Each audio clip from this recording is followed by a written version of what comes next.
Jesus TV. It's all about Christianity. यीशु मसीह नासरी के जिंदा और बबरकत और जलाली नाम में आप सबको शालोम सलाम। मैं हूँ pastor Ashir Adnan, kingdom of God church Abbottabad से, और आप इस लम्हे देख रहे हैं जीसस टीवी। और बड़ी हौसला अफजा बात है कि बहुत सारे लोग इस चैनल को देखना शुरू कर दिया है, और ना सिर्फ वो देख रहे हैं, पसंद कर रहे हैं, बल्कि बड़ी बात है कि बरकत पा रहे हैं। जो हमारा सबसे अव्वलीन तरजीह यही है कि लोग बरकत पाएं, कुछ इंफॉर्मेशन पाएं।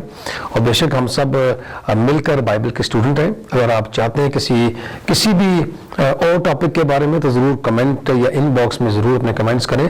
हम अपनी जो हमारी नाक़िस राय है या जो हमारी छोटी सी हमारी टीचिंग या हमारी अक्ल है, उसके मुताबिक हम ज़रूर चाहेंगे कि बाइबल के मुताबिक आपको इन चीज़ों के बारे में सिखाया जाए। तो आजकल जो हम सीख रहे हैं वो है रोज़े के मुतल्लिक है। और एक लास्ट वीडियो बनी थी, मैंने बताया था कि हर कौम जो इस दुनिया में पाई जाती है, फिरका जो पाया जाता है, तकरीबन हर कौम ज़रूर रोज़ा रखते हैं, और मसीह भी रोज़ा रखते हैं। अब एक लफ्ज़ है सोम, इब्रानी के अंदर जो रोज़े के लिए इस्तेमाल हुआ है।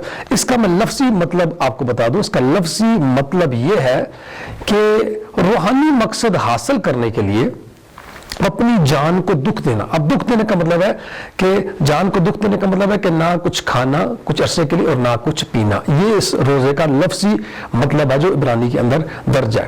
और हम जानते हैं कि हम मुसलमान बहनों भाइयों में रहते हैं, और कई लोगों के अंदर ये गलत तस्वुरात हैं मसीह रोजे के मुतल्लिक, कि मसीह ऐसा रोजा रखते हैं जिसमें आग की पकी चीज नहीं खाई जाती। और मैं बचपन से ऐसी बातें सुन रहा हूँ, और मुझे पता नहीं कि इसकी बेस, इसकी बुनियाद कहां से निकली है और किस तरह ये आगे चला है, जो कि ये बिल्कुल गलत है। अगर हमने कोई चीज खा ली तो फिर रोजा ना रहा। कलाम में जब भी हम देखते हैं रोजे के मुतालिक, तो वहां पर लिखा है कि उन्होंने कुछ ना खाया। मूसा ने कुछ ना खाया ना पिया। यीशु के बारे में लिखा है उसने कुछ ना खाया। एलिया के बारे में लिखा है उसने ना कुछ खाया ना पिया। और बहुत सारे लोगों ने रोजा रखा है। अगर हम बाइबल के मुतालिक जाएं, अगर हम बाइबल को बगौर देखें, तो बाइबल के अंदर कुल 36 मिसालें हमें रोजे की मिलती हैं। अब इसलिए मैं दे रहा हूं आपको मिसाल कि हमें कितना लंबा और कितना छोटा रोजा रखना है। सबसे पहले मैं ये बताऊंगा कि 36 मिसालें हैं, और अगर हम रोजे की टाइमिंग के मुतालिक देखें, तो में 36 में से 15, मैं कुछ थोड़ी सी इंफॉर्मेशन लिख के लाई हूं, आपको बता दूं।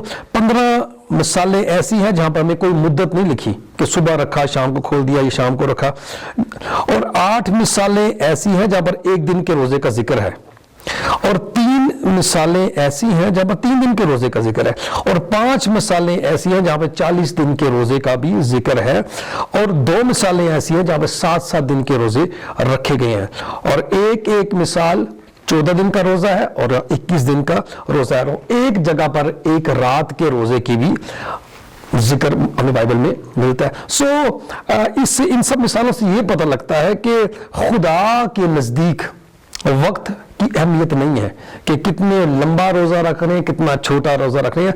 अक्सर मसीहों को भी नहीं पता कि हम कितना लंबा रोजा रखें, कितना छोटा रखें, कब ना रखें।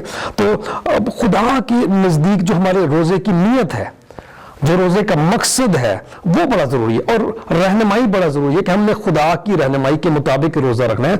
यीशु के मुतालिक लिखा है, क्योंकि सबसे हमारा मशले राह, हमारा जो जिस पे हम फॉलो करते हैं, वो यीशु मसीह नासरी है। कि यीशु मसीह नासरी ने जब रोजा रखा, उस लूका की इंजील में लिखा है कि रूह कुदस उसको बियाबान में ले गया, और वहां पर उसने 40 दिन का एक रोजा रखा। 40 रोजे नहीं रखे, 40 दिन का एक रोजा अपनी खिदमत स्टार्ट करने से पहले रखा। ये बाइबल के अंदर लिखा है कि जब उसने अपनी खिदमत स्टार्ट करनी थी, तो तब 40 दिन का एक रोजा रखा, वो भी रूह की रहनुमाई में।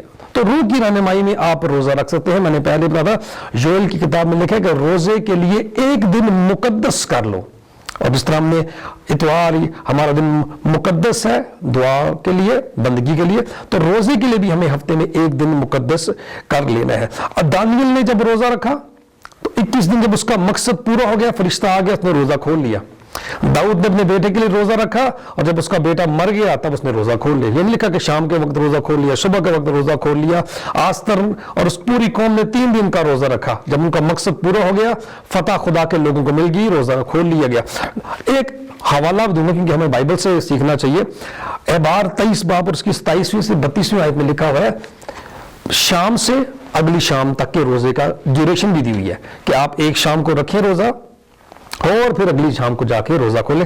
یہ یوم کپور والے دن یہ روزہ رکھا گیا تھا, کفارہ کے دن یہ روزہ رکھا گیا تھا, اور اس میں وہی کیا, نہ کچھ کھایا اور نہ کچھ پیا. سو جب بھی ہم نے روزہ رکھنا ہے اس بات کو لینا ہے کہ ہم روح کی رہنمائی میں روزہ رکھیں, کلام کے مطابق روح کی رہنمائی میں روزہ رکھیں, چاہے آپ صبح شروع کر لیں, چاہے آپ دوپہر میں, چاہے آپ شام میں شروع کریں. کیونکہ بار جو 23 میں نے بتایا انہوں نے شام کو روزہ شروع کیا اور اگلی شام, یہ 24 گھنٹے کا روزہ بن جاتا ہے.